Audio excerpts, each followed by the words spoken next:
It always starts with a promise of hope, freedom, a better world. People gather in faith, not just in God, but in change. But what happens when faith becomes a tool? When it no longer guides, but leads into a system? This isn't just history. It's patterns, repetition, strategy. This is meta mindset for you who aren't satisfied with the surface. Part 1. A new kind of Christianity. In Latin America, it started with voices in the churches. Priests who no longer just preached about heaven, but pointed to the earth, to injustice, poverty, and to the power that created them. They called it liberation theology, a faith where God stood on the side of the oppressed, where the church no longer belonged to the elite, but to the people. But every movement that threatens power becomes a target. Priests disappeared. Others were murdered.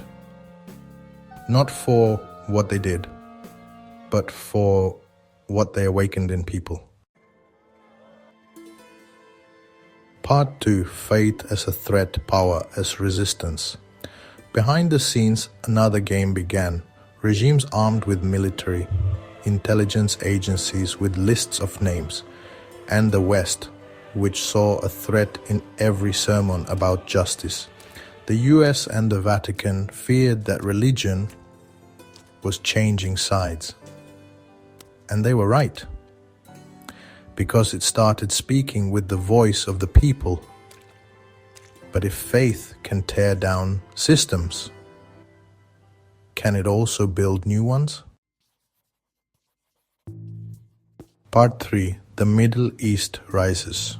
1979, Iran. A Western-backed king falls and a religious leader returns.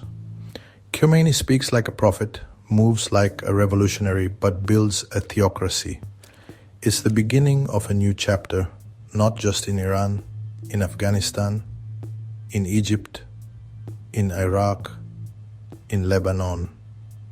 Everywhere we see how religion goes from resistance to power, from prayer to law, from faith to control. Part 4. Infiltration or intention. But did all of this grow out of the people? Or was it allowed to grow because it was useful? In the Cold War, religion became a tool, a way to fight ideologies with another ideology. The US supported groups that are today considered extremists, not for their faith, but for what they could accomplish. And where religion didn't obey, it was crushed. But where it could be shaped, it was allowed to bloom. Part 5. What comes next? Today something is changing.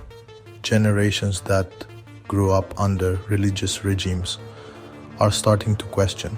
It's no longer the imams, the priests, or the mullahs' words that carry the most weight. It's the future, freedom, and sometimes nation.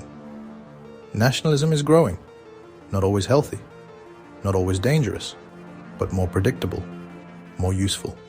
For the superpowers, this is a shift. From religion as a tool to identity as currency. And us? We move from one illusion to the next. This wasn't just a story about faith. It was a story about control, about how what we believe in can be used against us, about how ideas become weapons. If you like this kind of content, like, follow, and comment to support us. It helps Meta Mindset continue to create content that goes beneath the surface.